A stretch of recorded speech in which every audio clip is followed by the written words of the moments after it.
Hai, apa kabar kalian semua? Aku doakan kalian semua selalu sehat dan selalu bahagia. Di episode terakhir ini diawali dengan Godioki membaca surat dari suaminya. Walau si pria akan dihukum penggal, dia tetap menulis surat untuk Godioki. Betapa tulus hati si pria, dia menanyakan kabar Godioki dan menceritakan segala sesuatu yang membuat Godioki tenang. Sedangkan Mansuk telah dimakamkan dengan layak dan semua menangisi kepergiannya, dan si pria juga menceritakan kalau Mansuk menabung untuk membelikan Godioki rumah di tepi pantai. Dan si pria hanya memikirkan keadaan Godioki dan itu membuat Godioki sedih. 이게 무슨 소리야? 아니, Pelayan Sohai datang dan menanyakan kenapa petugas akan menjemputmu, apakah kau sakit? Lalu Godioki memberitahukan kalau dia tidak sakit, dia hanya melukai dirinya seolah dia kena penyakit. Dengan begitu Godioki bisa pergi dari tempat itu dan mengungkap kejahatan Tuan Bak.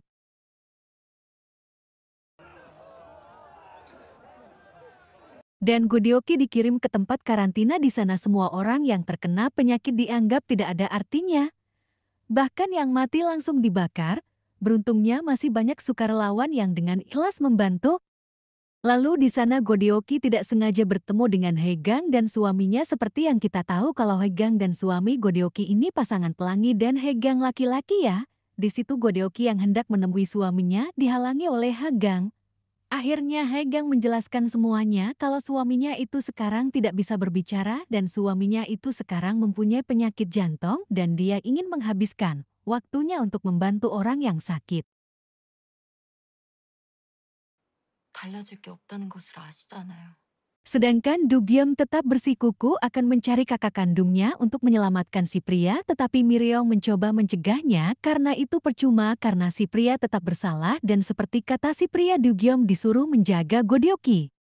Sedangkan Maxim, Ketdong dan Duki mengingat masa masih bersama Mansuk dan mereka bertiga sedih. Lalu Maxim menyiapkan makanan kesukaan Mansuk dan tiba-tiba Mansuk datang dan memakannya. Setelah itu Mansuk berpamitan untuk pergi selama-lamanya. 네. 영하는 새끼를 줬 Dan perkumpulan wanita membahas lidah buaya mereka yang tumbuh sangat banyak dan itu membuat mereka mengingat Godioki. Lalu mereka membahas Godioki dan akhirnya istri kepala wilayah setelah mendengar pendapat anggotanya maka dia akan mengajukan proposal untuk 왜 Godioki. 거짓자백을 합니까? 형님의 옥고가 Ketua dan istrinya juga Miriong dan Dugyom membahas si pria kalau si pria tidak menghabisi suami Godioki. Dia membuat pernyataan itu karena ingin menyelamatkan Godioki. Lalu kepala wilayah berkata kalau bukan karena Godioki dan si pria maka penduduk Cheongsu mati kelaparan. Godioki dan si pria adalah harta karun di wilayah Cheongsu. Bahkan anggota perkumpulan wanita mengumpulkan uang untuk menebus Godioki, tetapi Miriong sudah melakukan berkali-kali tapi Sohai tidak mau. Di malam harinya, Sohai teringat kata-kata Godioki dan dia menanyakan langsung kepada Tuan Bak. Lalu Tuan Bak langsung paham Sohai tidak mungkin sepintar itu, pasti Sohai tahu itu semua dari Godioki. Lalu Sohai mengatakan kalau Godioki dikirim ke desa karantina karena penyakit aneh, tapi Tuan Bak berkata kalau penyakit itu tidak akan menular dan Sohai tampak kebingungan dengan perkataan Tuan Bak. Sedangkan Godioki yang ingin menemui bangsawan satu tetapi bangsawan satu tidur. Akhirnya Godioki mengurungkan niatnya dan hendak pergi tetapi si pria tampak ingin berbicara dengan Godioki. Godioki berkata apa adanya dan menjelaskan semuanya, bahkan statusnya sebagai budak juga sudah terbongkar. 됐습니다. Keesokan harinya Godioki berbicara dengan bangsawan satu, lalu bangsawan satu menjelaskan kalau Tuan Bak mengizinkan semua masuk tanpa memeriksa dan Lami juga sudah lama tidak mendapat makanan dan bantuan obat. Tuan Bak sengaja mengungkap kasusmu untuk menyibukkan pengadilan negara supaya tidak memikirkan bantuan yang diambil oleh Tuan Bak. Dan tiba-tiba Godioki melihat Dugyom di kerumunan orang sakit. Sin berpindah di penjara dan mengirimkan surat dengan berkata kalau Dugyom akan melindungi Godioki. Lalu Dugyom mencari Godioki dan Godioki menemukannya, lalu mereka saling mengkhawatirkan satu sama lain. Tiba-tiba Dugyom melihat kakak kandungnya, sontak dia yang sudah emosi memukul kakaknya. 사명을 받았어. 당신 때문에. Sedangkan Hegang merawat bangsawan satu dan bangsawan satu yang teringat akan semua kesalahannya dulu dia meminta maaf kepada Hegang. 나 혼자 갔으면 싶은데. Ket Dong dan Duki meminta izin akan pergi untuk melakukan protes kepada raja untuk mencabut status Buddha Godioki karena Godioki sudah melakukan banyak kebaikan kepada banyak orang. 했지만서도 Dan semua para bangsawan berkumpul akan berangkat menghadap raja, dan para pelayan juga berangkat untuk melakukan protes dan petisi. Sedangkan bangsawan satu berbincang dengan Dugyom, bahkan bangsawan satu memberikan obat berharganya untuk Dugyom karena tangan Dugyom luka. Godioki yang menyeduh obat bertemu dengan Hesan dan Hesan yang pintar dalam bidang penyakit dan obat dia memberitahukan kepada Godioki kalau penyakit itu tidak menular. 이 환보에 다 없는 것이 아니라면 Lalu Godioki membahas penyakit itu dengan Hesan dan Hesan menjelaskan semuanya dan tiba-tiba si pria memberitahu sesuatu dengan cara menempelkan tangan bangsawan satu ke pipinya. Kini gubernur satu menyadari kalau Tuan Bak sengaja mengungkap kasus Godioki supaya pengadilan negara tidak memikirkan untuk mengungkap tentang penyakit itu. Lalu Dugyom tampak cemas kepada kakaknya, tetapi ketika melihat kakaknya ternyata penyakit itu walau bersentuhan tidak menular.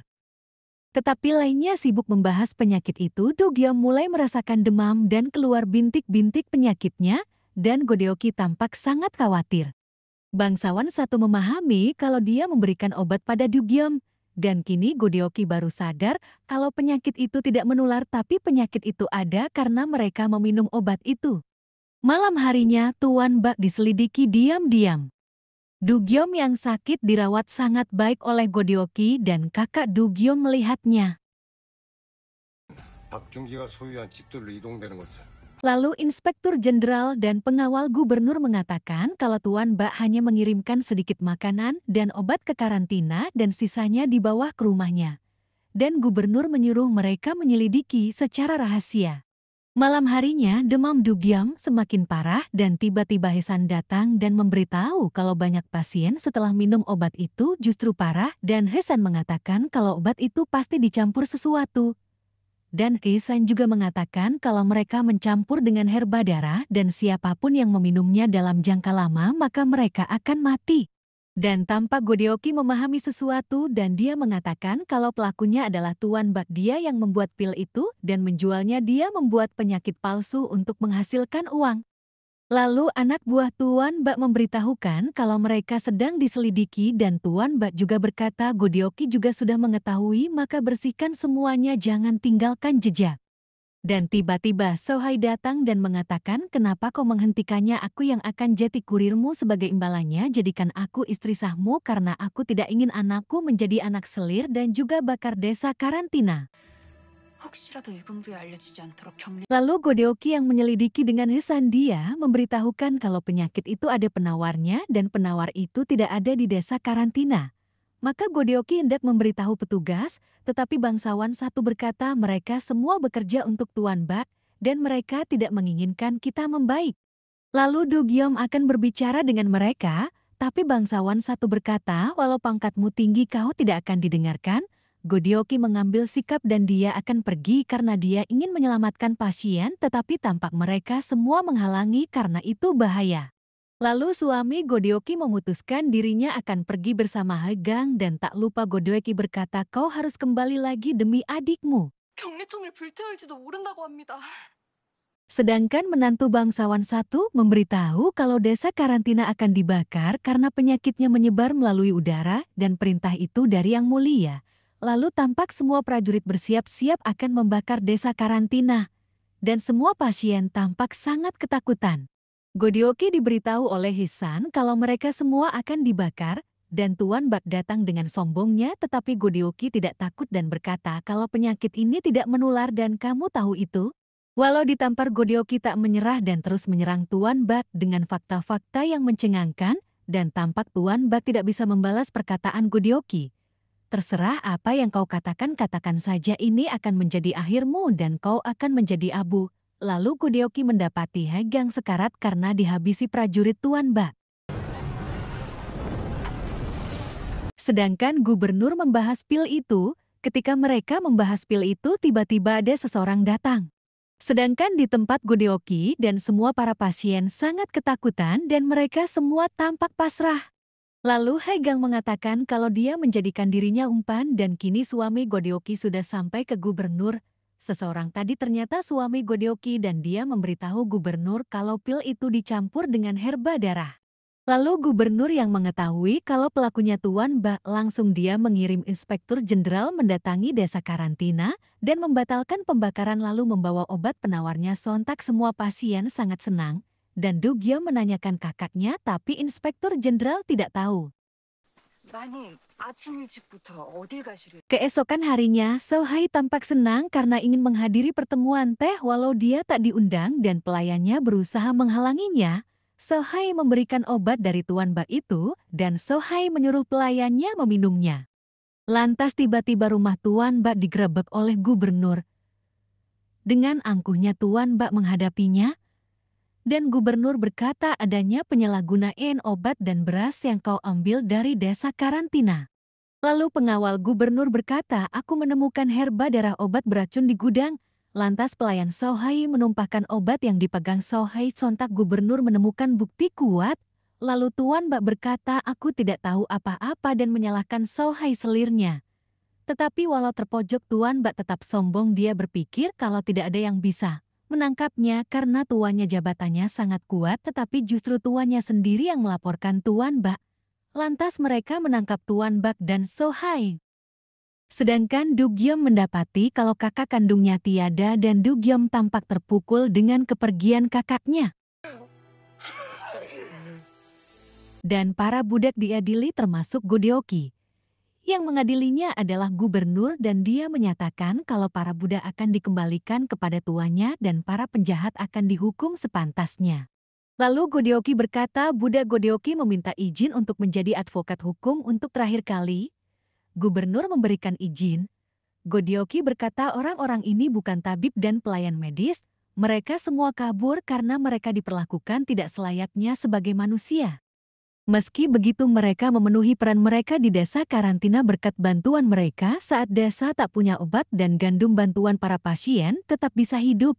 Mereka melakukan semuanya saat orang lain tidak mau melakukan. Haruskah mengirim mereka kembali berikan kemurahan hatimu?